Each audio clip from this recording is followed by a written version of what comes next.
You've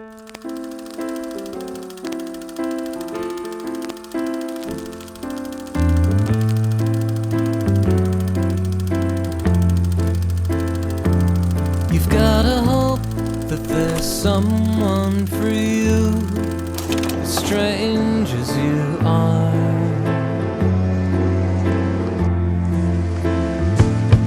Who can cope with the things that you do without trying? Welcome back to episode 2 of the Recovery Project, a series of videos where I'm using a list of challenges to give me a framework to come back from injury and return to a higher training level. In using these challenges and these videos, I've been training more, I've been going out more, and aside from the challenges themselves, I've been doing more regular training.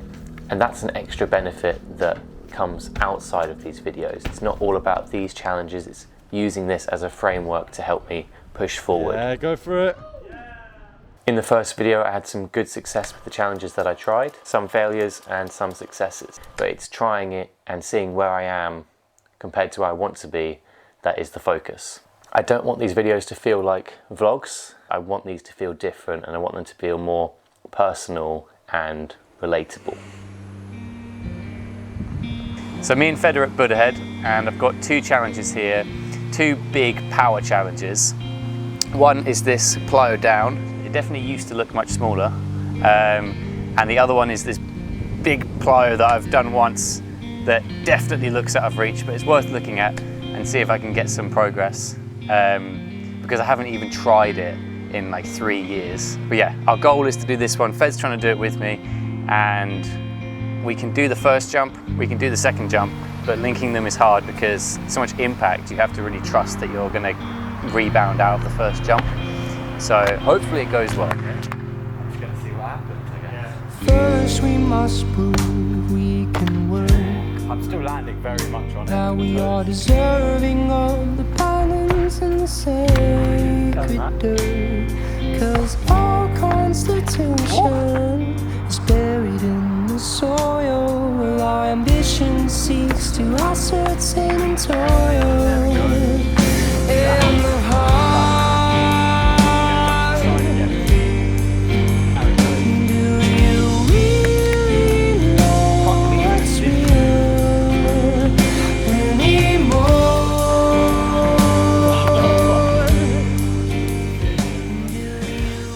So, as expected, this challenge is way too big, and this is going to take some serious time. The hardest part is the step up, which you can't really tell until you try it. It feels like it saps all your energy trying to get up onto the first wall. But I do really want to do this, and yeah. Oh yeah. Invite ourselves as conduits to congregate new.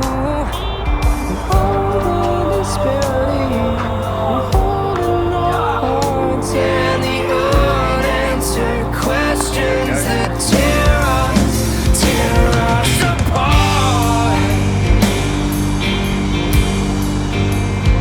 Do you really know what's real?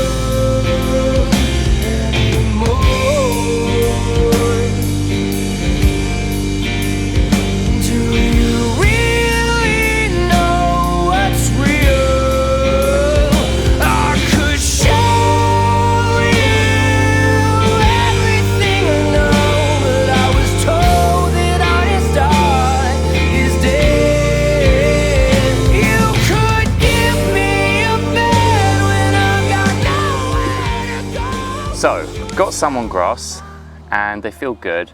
This is a very good spot to try them on concrete whilst they feel confident. Because I learnt this move in the gym, I've never had like a bad landing. I've always landed them fine with a spotter, so now I'm almost dependent on them each time that I try and do them. So, stay tuned. Will I be able to do it? I don't know. Yes. Yes. I'm gonna give them a go.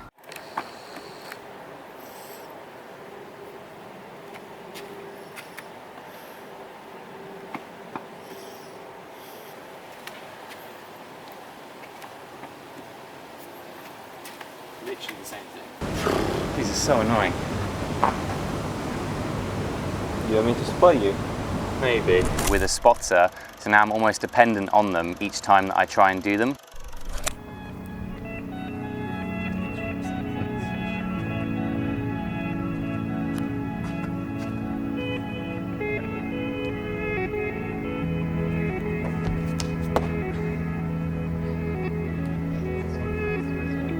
Yeah.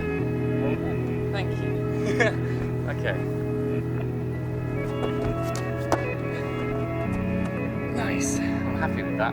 Very happy. Amazing. Yeah. When okay. the night is gone and the shadows clear, when I hear my song, Another one scratched off. Another one done. the grave beneath. So this is a 180 challenge, and I looked at it a couple years ago, couldn't commit to it, partly because it was mossy, and partly because I don't like a drop the other side of a 180. So I've come back to get my redemption. It's really quite small, but there's just something about it that I don't like. So if I don't do it, then it's sort of mildly embarrassing. It's a good mental one. It's not really physical, it's just commit to it. So let's see how we do. Okay. So I should just do it first try and then I've done it. That's how it works. That is how it works. What I'm talking about with this challenge is something that comes up a lot in parkour. Just there. I know how to land on a wall.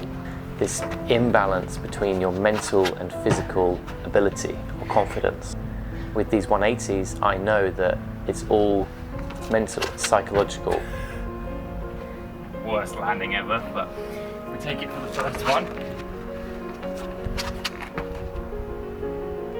There we go. Oh my god. Right, I'll try it over the drop. Is it the same? Yeah. It is exactly the same. Angus? No. So that was, as expected, very, very easy physically. It just shows the disconnect between my physical and mental ability at the moment, the fact that that was so scary for so long.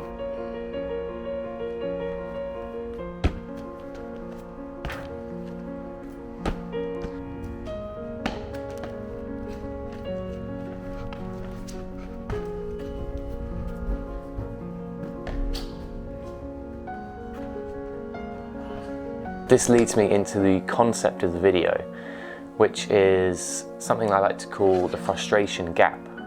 Let's say on our x-axis we have time, training time, and on the y-axis we have difficulty.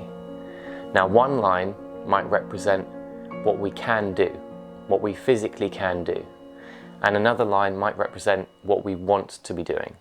As you progress, both of these lines will increase in difficulty, but then suddenly, let's say you have an injury. Suddenly what you can do has dropped overnight, but what you want to do is still the same. You feel this frustration because you're still seeing the things that you could do and you can't do them anymore. So how do you fix that? You have to drop what you want to do back down to the level of what you can do. If you're recovering from an injury, you start there. You start by looking for challenges at that level. And I made a whole video about this idea of parkour vision, where you see in the environment opportunities that fit you. You can retrain your brain to see a spot in a different way through adjusting what your expectations are. In the past, I might go to a spot and look for the big challenges that really motivate me. But through adjusting my lens, suddenly I'm seeing all these new movements. You don't need to think about those high goals that you once had, because they are not relevant right now. You know, as a beginner, if you've been training for 6 weeks, you're not feeling frustrated that you can't confront something, because you're not there, you know you're not there, and you're only really focusing on what's just above your level. And it doesn't matter where those lines are, if they are close to each other, you'll feel the same satisfaction all the time. As you train more, both lines will gradually go up again. And you might suddenly one day wake up and think, I'm going to try that challenge again. And 6 months ago, you know, back when you were just coming through your injury, you would never have even thought of doing it. This is the first time I've tried this Grand Prix in like 2 years, over 2 years, and it's just felt so out of reach for so long. I've done a few preps for it over the last few weeks, giving it some tries, seeing how I do, and even if I don't do it, then it's good practice to get close to it anyway. So.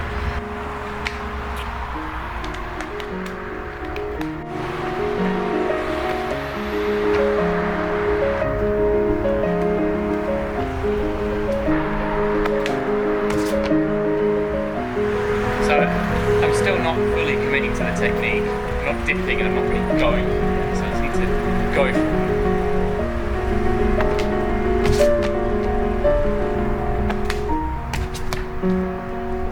That was such a great run up, but it was my best one.